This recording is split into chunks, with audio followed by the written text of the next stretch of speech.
and I am the Library Development Branch Manager at the Kentucky Department for Libraries and Archives. And thank you so much for joining us today for the webinar. The webinar is called Special Purpose Governmental Entity, or SPGE Portal Training. And I am very happy to have Rebecca Morton here with us today. She is the Local Government Advisor at the Department for Local Government. And she's going to be walking us through the portal today and showing us some new features. And thank you so much for joining us today. And if you have any questions as we're going through the session, please type them in the chat. And this session is being recorded, and the recording will be available within a week. If you have technical issues, you can type those in the chat too. And so again, thank you so much for joining us. And now I'm going to try to turn it over to Rebecca again. Thank you, Rebecca. Yeah, thank you, Nicole. All right, can everyone hear me? Does it sound better now? It sounds great to me. Okay. All right, perfect. Just wanted to make sure. All right, so I am in an open office, so hopefully no one comes through making too much noise. If so, I do apologize up front. All right, so let me share my screen here.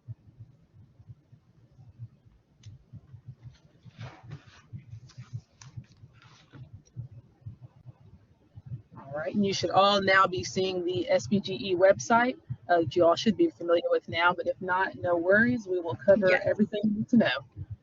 Thank you. All right, everyone. So this is our new SPGE website. For the purpose of this training, I will be using our test data. So if you do see your SPGE listed on here as non-compliant, don't worry about that. This is false data that we just use for training purposes.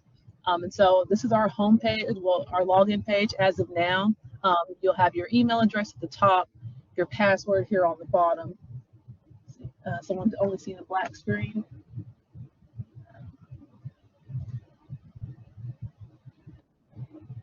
Okay, perfect. All right. And so as you all know, you'll have your email and your password. If you have not logged into this website and you've only ever used our old DLG website, you will need a new email and password. And to get that, you can just send us an email, send it to dlgcsd@ky.gov, and we'll be able to get you access to the website that way.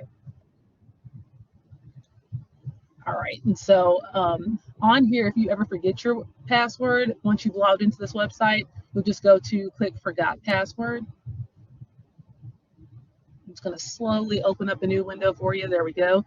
And it's going to tell you to enter in your email address here, and you'll click Submit, and then that's going to give you send you an email with the link to reset your password.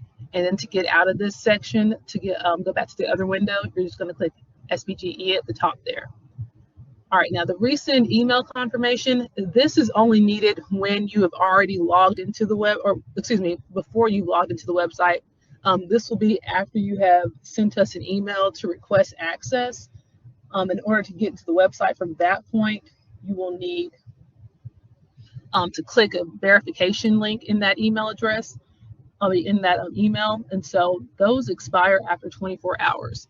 So if that happens to you, like you'll click the link and it'll say invalid, or I believe something along, there's an error with the token, that's when you'll go here and request for us to resend that email confirmation. And then with that, you'll also enter your email address, click resend, and it'll send you that email. That way you can get access to the website. All right, so now the new stuff. I don't know if many of you have seen this. This was added maybe within the past week or two. We now have a link to our legacy website. So if you click that, it'll take you to the old dashboard. And this is where you can search for any old records. So we'll just look for Marshall County or SPGEs with the name Marshall in it, search, and it'll give you the whole list of those SPGEs here.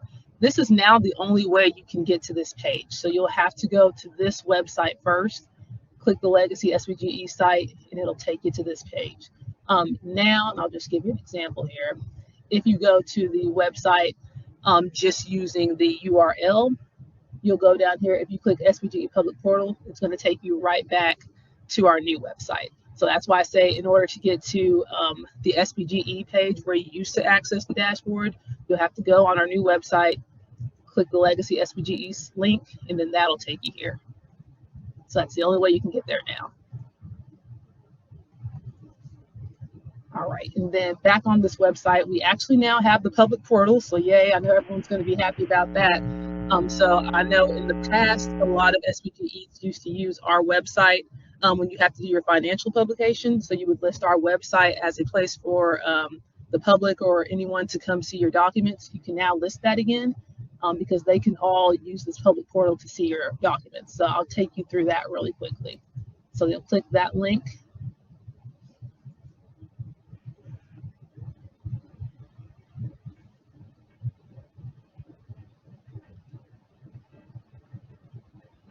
It's pulling a lot of data, so it's going to take just a little second to search.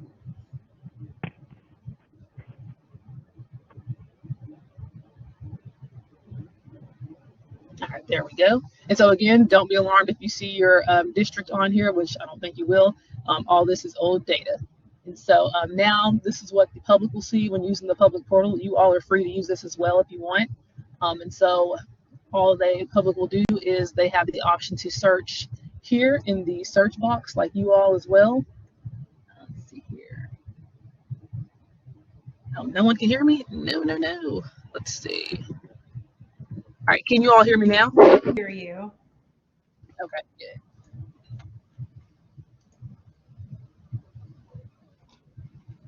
I think you're good. Okay, just making sure. I thought I saw a message that said you couldn't. Thanks, guys. And so like with when you all log into the website, the public can also search using the search field up here. So they can just type in part or all of the SPGE's name, EID number, location, and that'll pull up the information they need. They can also search using these filters here, and then that'll pull up the information they need. When they click view, they do not have access to you all know that when you log in, you have the user tab at the bottom. So that shows you the email addresses and the names of everyone who can access your public portal. Your SPGE dashboard. The public can't see that. So they'll only be able to see your contact information that you provide in this box under the SPGE information. And then, of course, anything you provide under board meetings and the members. So please make sure if you don't want the public to have access to your cell phone numbers or your personal emails, please don't include those under the, on the dashboard. And then also to get out of here,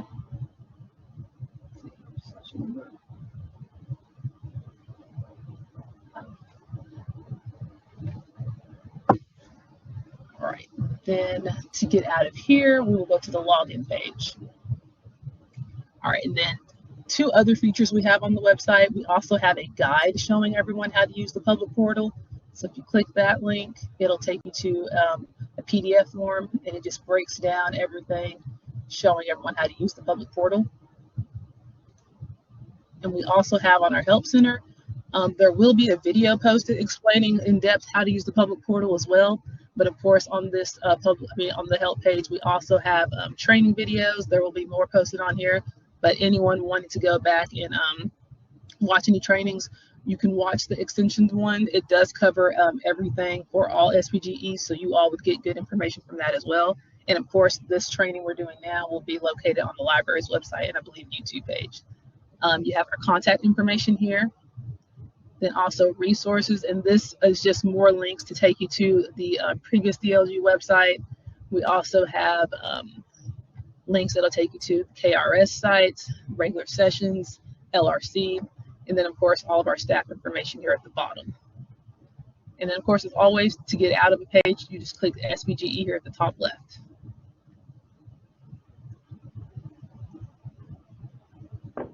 Actually, I'm going to click log in so that we can go into an actual portal.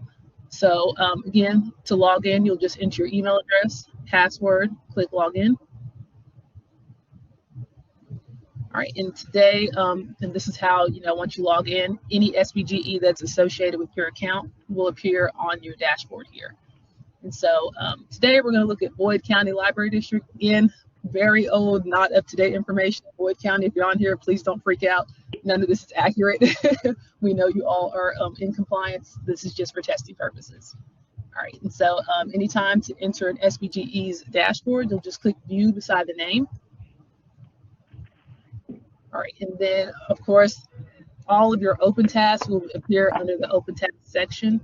These are all the documents that are either past due or have upcoming due dates.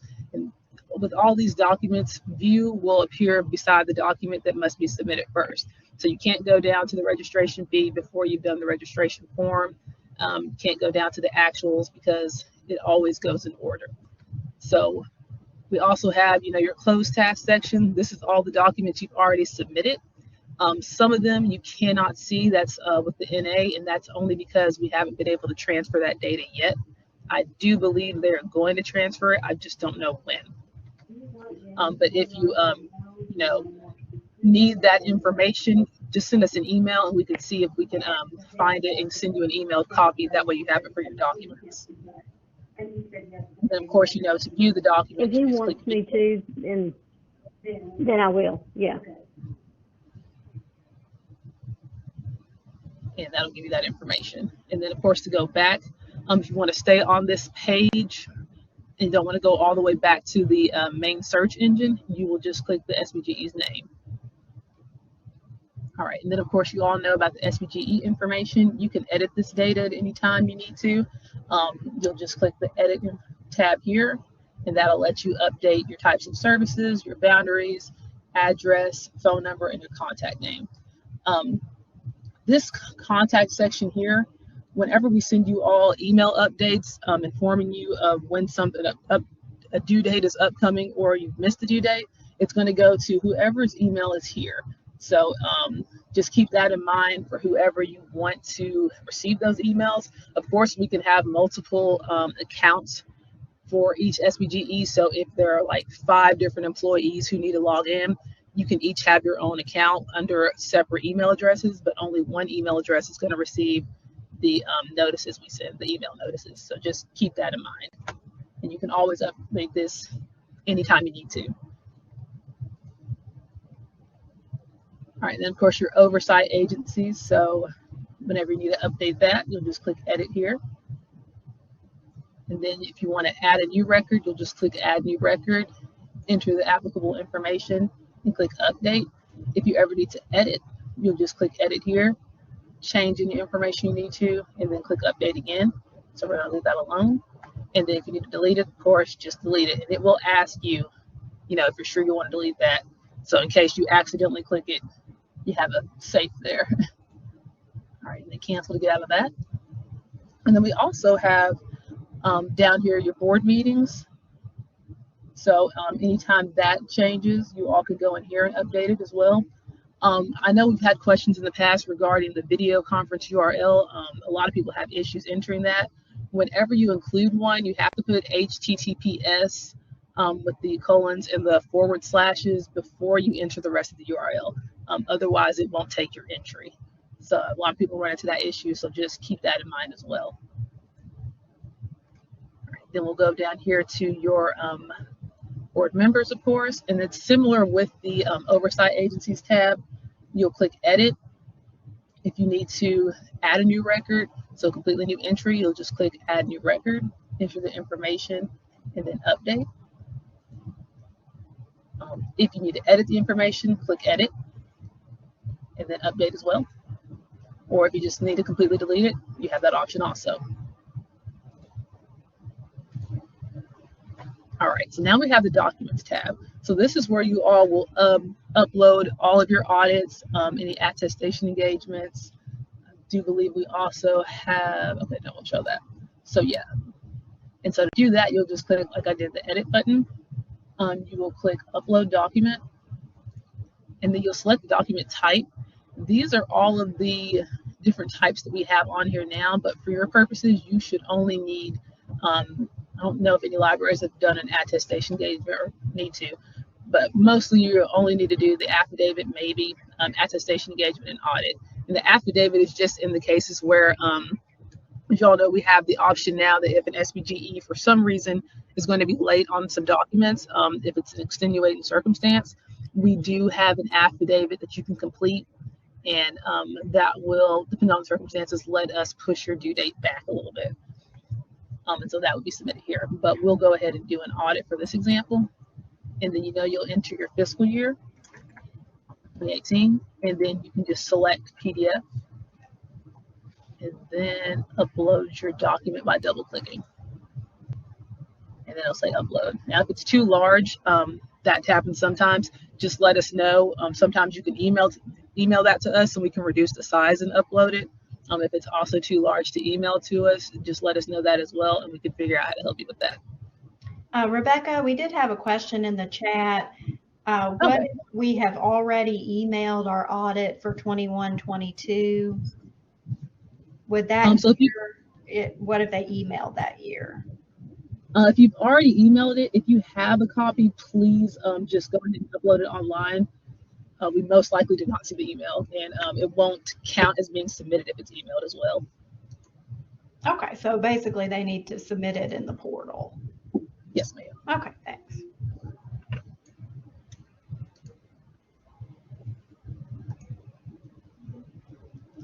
So fiscal year 2022, one of the questions is fiscal year 2022 to 23 called fiscal year 22 or 23? It would be 23. It's always the second year, I guess you would say. You and me both, Jan. All right. And then also you all have your mouse back over here. There we are. The grant exemption section. This is where you would submit any grant exemptions you receive. So if you receive a one-time non-reoccurring grant that drastically increases your revenues, it would throw you all into a higher reporting category for your audits and a higher pay for your registration fee. So let's say you all are normally in the 250 category, paying a $250 registration fee, and you receive a $1 million grant, and that's going to throw you up, into the registration fee of $500. You can submit a grant exemption here, and if approved, that will basically exclude those grant funds from being factored in when you pay a registration fee. So let's see if there's actually an example on here. We'll just view that really quick.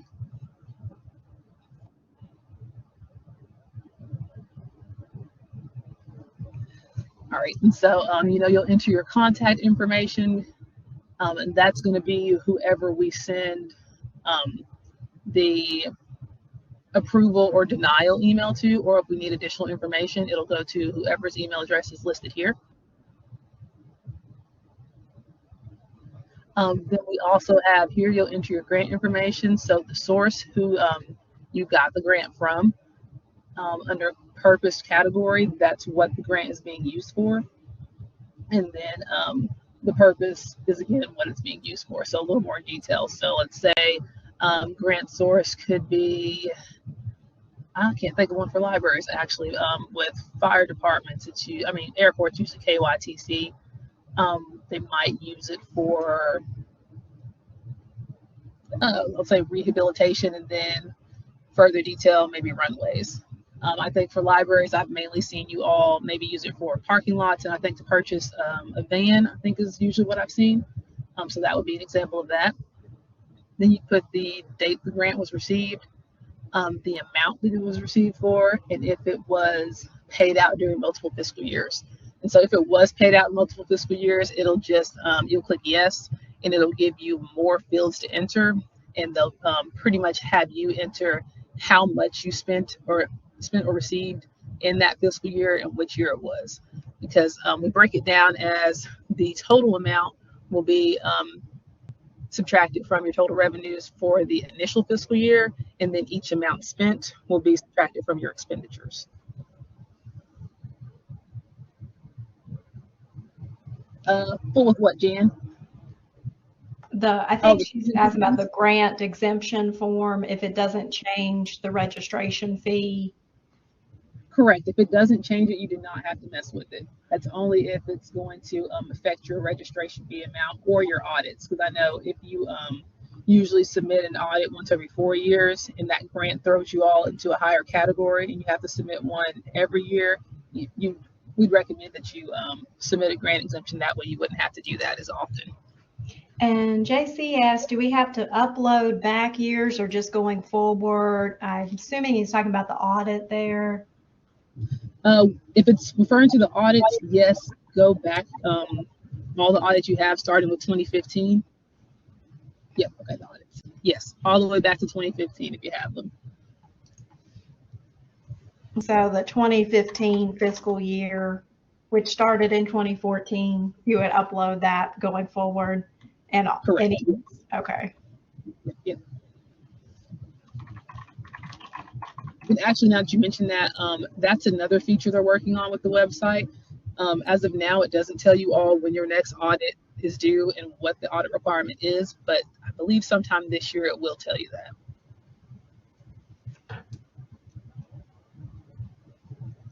All right, so then now I'm going to give you all an example. Actually, no, let me show you these two new features we have also. So as you know, you'll see in the first button here or little area, it'll show you if you're active or not.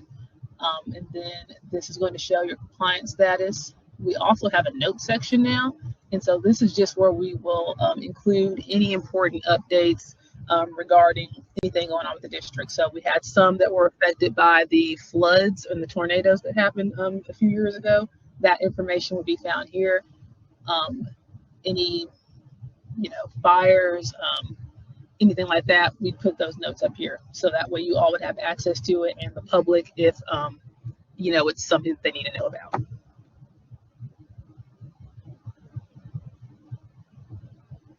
So Jan, all the audits that you all submitted via email in previous fiscal years, they will be uploaded onto the website. It's just if you've submitted them since this website has been up, with you having access to upload them on your own will not be. So basically, if you sent us an audit starting maybe January of this year, I'll say, that won't be uploaded. Because at that point, we've pretty much told everyone to upload them on their own. But previous fiscal years, you're all good. We got those. So I just make that a little more clear for everyone. Probably your 2022 and 2023 audits, just check to see if those are online. If not, I would go ahead and upload those, but don't worry about previous fiscal years. So for JC's question, to clarify, so they don't need to upload audits back to 2015? If we have them, no. So that's kind of the tricky part. So we are still in the process of moving over audits, but I believe most of you have probably already submitted all of your audits from 2015 at least until, I'm pretty sure 2019, 2020, because you all were, either doing it on the old website or emailing them to us. So if you have previously submitted it to us, we do have it, and we will upload it for you. But if you didn't submit it online or email it to us, then yeah, you should upload it on your own. But then of course it's kind of like, how would you all know, right? Or who remembers that? So I would say, we'll show on the new website so we can see. Yes, it will. I would go on there and look and see if it's there. You can go ahead and upload it if you want to, just to be safe, but we will be moving them over if we have them. Because if you upload it before us, we're not going to erase it or override what you've uploaded. Okay.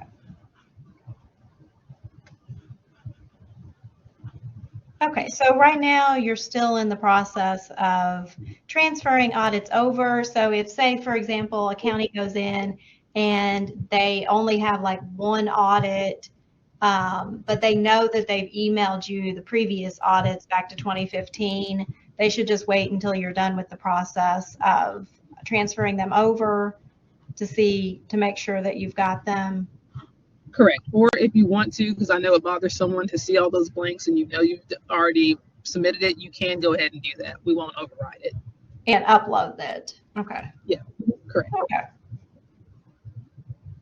See, it's kind of like I'm leaving it up to preference here, but you all will not be,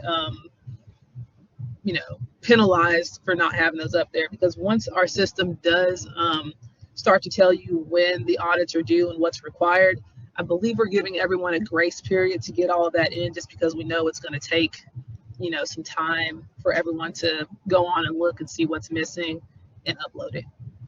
Okay, so basically for previous audits, just wait for now. Yeah, unless you just want to go in there and go ahead and upload your that's like, because I know it bothers some people to see that. So if it's really going to bother you, go ahead and upload it. But if Okay, not, I think I get it. rest assured, we're moving them over. Okay, thanks. Mhm. All right, so then we're going to do a quick registration demo here. And so on the first page, you have your SPG information, address, contact information. And the wonderful thing about these forms now is that it will pull everything that you've already entered. So I'll click next. So as you see, the oversight agency information is still there from what you saw on the previous screen. And so if you need to update it, you will. If not, just click next. So this is a lot easier for you guys now. The creation and operational information you cannot change, but if you ever see any errors, just let us know. Still ignore this date of last audit because that's again due to the programming where they're trying to add into the website when your audits are due, when the last audit was received, so on and so forth. So that I know it still shows on everyone's page. Last date of last audit is unknown. Just ignore that for now. Which part, Jan?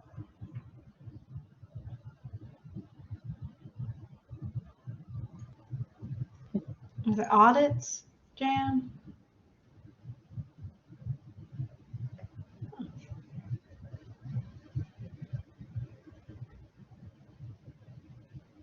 I'm going to guess it's the date of the last audit. Oh, nope. Okay, never mind.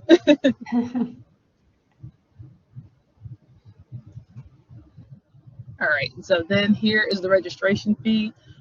If you ever see, because there have been times where this amount is zeroed out and it's showing a $25 fee automatically, if that happens, just email us and let us know. Don't continue. Well, you can continue the registration form, but do not pay the fee. And I'll show you how to not do that part in a minute. But that's due to an error with the data being transferred for your budgets. So what we'll have to do is go in and manually enter that number so that you get the correct registration fee amount. But it looks like this one's correct. And then you'll also see too, when you submit a grant exemption, it's going to show the information you entered here, and it's going to give an adjusted total for your revenues, and then your new registration fee amount if it was affected. All right, so then you all know taxes and fees that your entity charge any.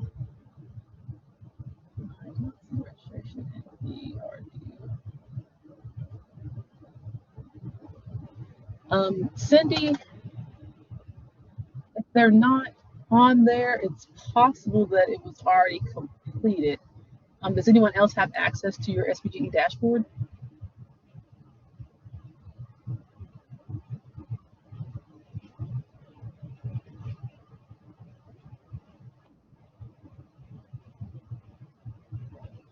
Okay. Cindy, can you send me an email with your name and the SPGE's name as well? And that way I can look at it for you and give you an answer. My email is, and this is for everybody if you need it, Rebecca, REBECCA, D as in Danielle, .morton@ky.gov. So it sounds like I have a look and see. But it's possible that it just hasn't reflected yet. Thanks, Nicole. Then there's just one dot between the D and the M.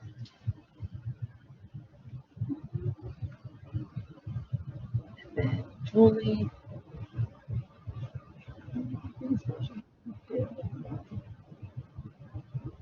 Okay. Julie, can you also send me an email? That way I can look and see if you're in the system.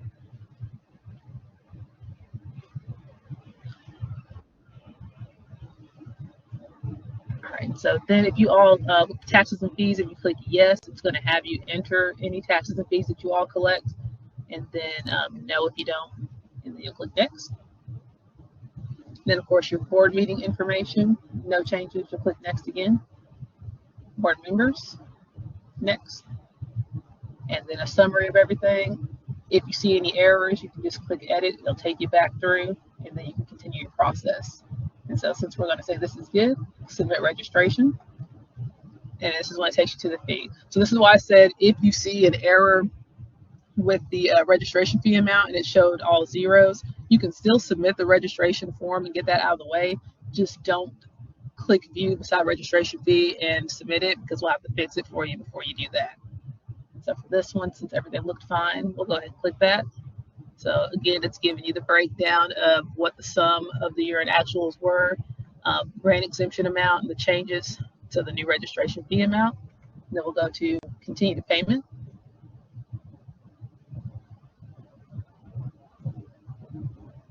Perfect, it's going to work. All right, and so this is what it looks like now when you all pay your fee, and you have the option to pay using a check or a credit card or debit card. And so we're going to do a debit or credit for this one. Let me find my number here.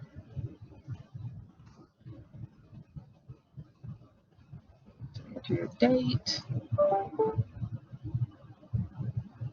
I hope this works.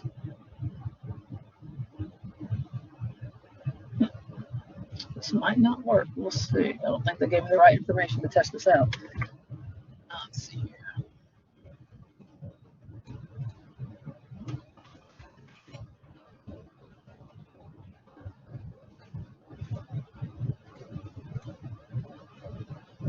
But it did work. No, great. All right, so then you'll submit your payment, and then they'll tell you to pay now. This one work.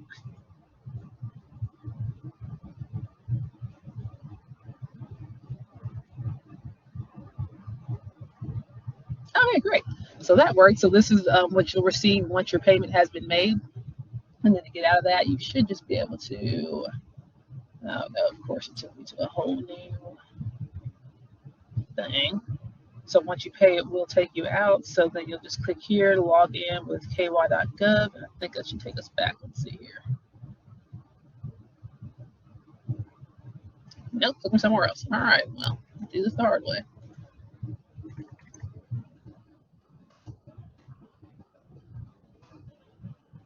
All right, so that's how we get back. So once you pay your registration fee, it's going to. Okay, now it's not screen sharing. Oh, it's not? I don't know.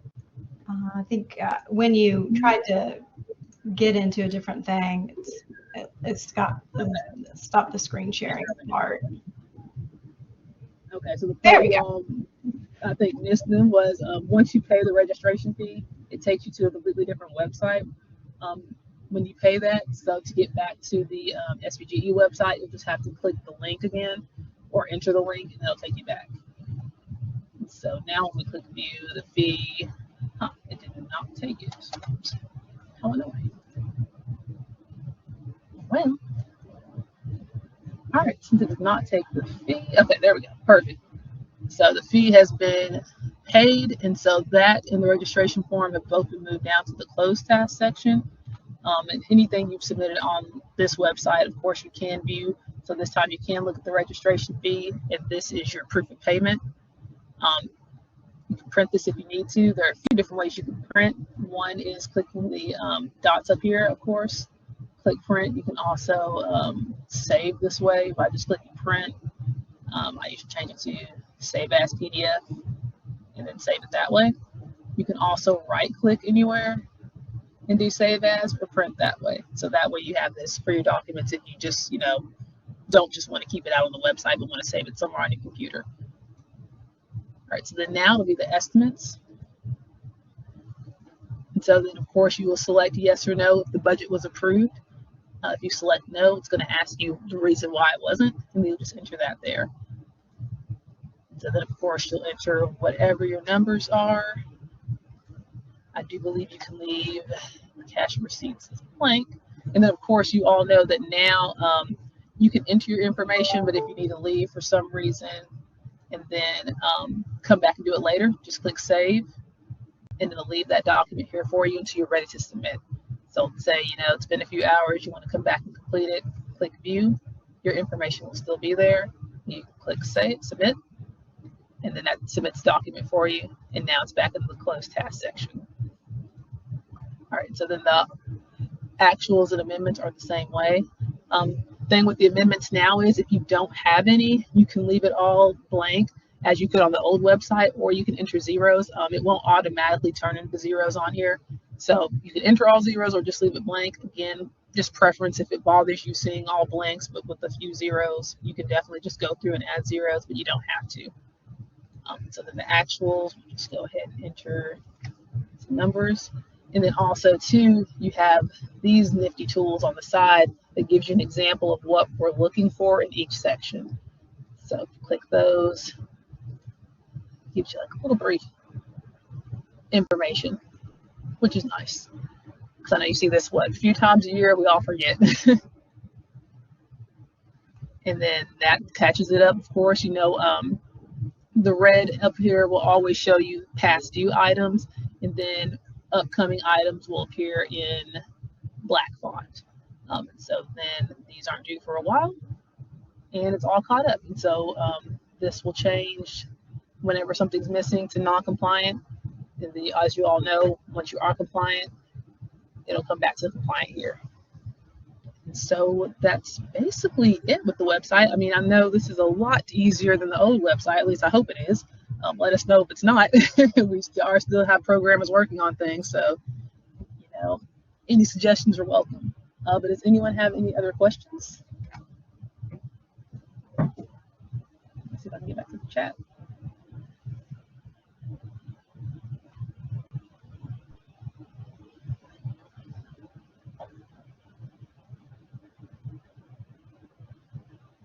All right. Well, Nicole, do you have anything? Let's see. So we do have some handouts, and Kim can let you know how to access the handouts. And I know there's that DLG filing calendar that's really helpful for new people. And I can try to find the link to that and put that in there if that's not a handout. And I can send you a copy of that as well. And it's also clicking this button here at the top will take you to the Help Center. And I do believe, they have uploaded the calendars here on the website. Okay. So if you all need to review it, it's there also. Okay. But I'll also send you a copy. Oh, and that's one thing I need to mention to you all. We'll update this, but you all should have received our email. UFERs are no longer required to be submitted to us. The Census Bureau should be, I believe, emailing you to request that document if they need it. So you all don't have to worry about emailing those to us anymore.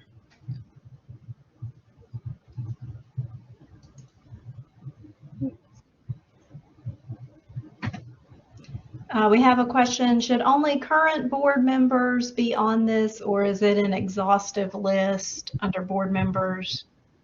Only current board members. And then it looks like Julie also asked, we don't need to worry about the creation and operational information section. So let me go back and show it really quickly. So the creation operational section, no. But if you see any issues, let us know because we can update it on our end.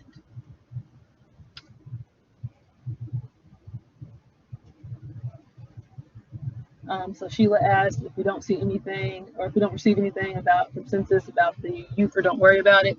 I'm going to assume yes, because it's not required with us, and they honestly haven't given us much information about collecting it. So if they don't contact you, I'm assuming you guys are good. And also on the UFER, whatever the census calls it, it's not called the UFER, and it doesn't use that same form. So the way I understand it effectively, the UFER no longer exists. So if you're contacted by the Census Bureau, that they'll have instructions in the email for what information they're wanting and how to submit it and stuff. So if you don't get anything from the census, then you don't have to worry about it. Chris, regarding the dollar amount lines being zero, are you referring to in all of the sections? So for estimates, yes, okay. So they can be. We just always say that you should definitely have at least something in revenues and something in appropriations, because I mean you're most likely spending money on something and definitely receiving money from something. So you can definitely, if they don't all pertain, that's perfectly fine. but usually we expect there would be something in maybe operations and probably other revenues. But yeah, you can definitely have all zeros if that's correct for you all. Yep, no problem.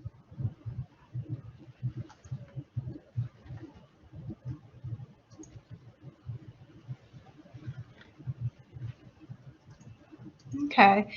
Yeah, just looking on the calendar, so it looks like the next deadline coming up for SPGEs is June 30 for budget amendments. And then July 15th, you've got registration and board reporting, registration fee, and budgets. Yep, you all will be receiving an email about that. Again, whoever is listed under SPGE information, this email will receive the email. Okay, great.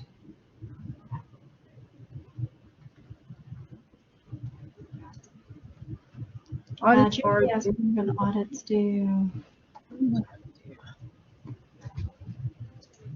I believe it's June.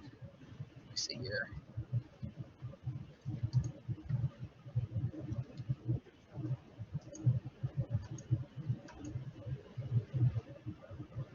I think it's June 30th.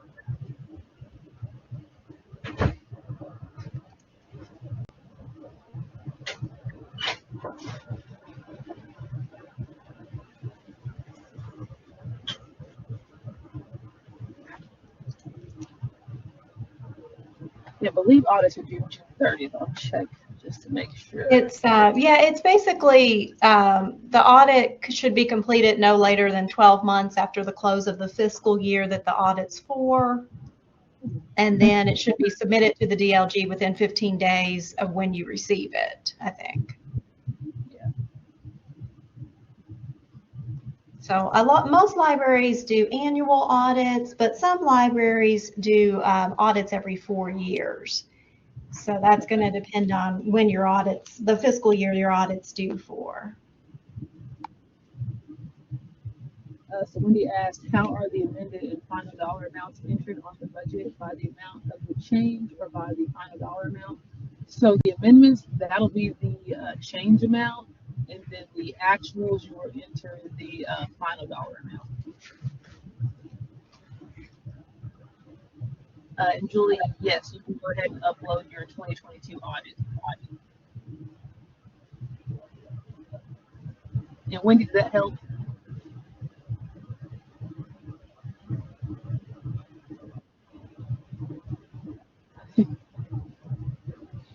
Yes, I got you, Julie.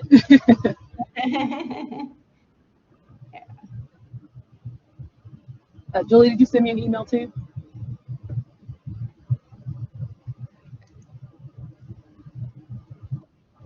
Okay, thank you. I will get you logged in today. Any other questions for Rebecca?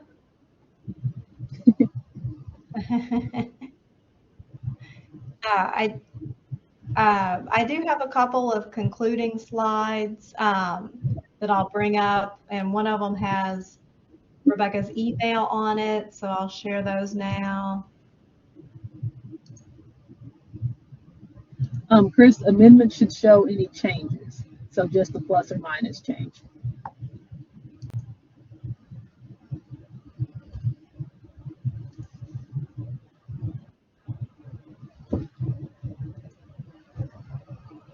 You can keep typing in questions if you think of more.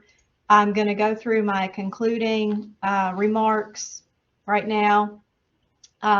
We thank the Institute of Museum and Library Services for their sponsorship of this webinar, for our Grants to States program that allows us to do a lot of our trainings. Please check our CE calendar for upcoming training events. Again, this webinar was recorded and it'll be available within the portal within about a week. We do have a little survey that you can fill out, and I'm going to pop that into the chat in just a minute.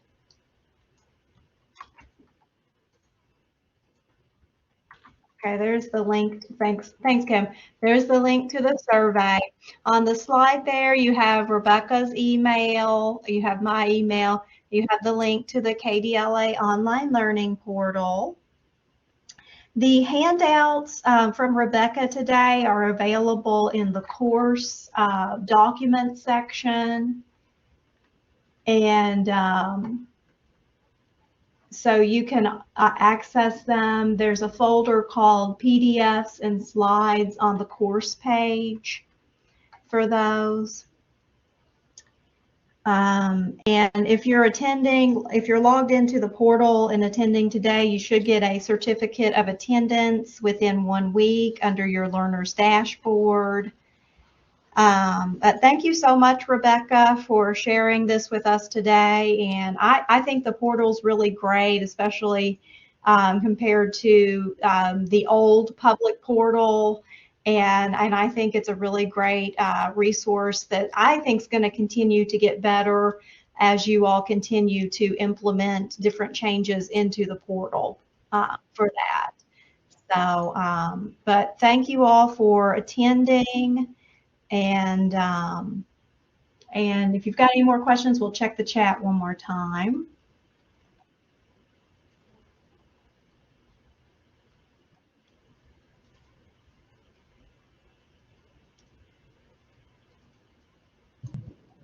Melissa asked if you could edit amendments anytime, but only save and not submit until you're done for the year, or should they submit throughout the year? Click save throughout the year if you know you're going to have changes or you anticipate changes, because anytime you click submit, it's going to disappear from you, so you won't have access to it. It'll go to your closed task section. So by clicking save, it'll stay open for you. Anytime you click submit, you have to contact us and we'll have to go in and open it for you. Great. Okay, thank you. All right. Well, I don't see any other questions, so thank you. I hope everybody has a wonderful afternoon. Thank you all. Please feel free to email me with any questions you have. Thank you.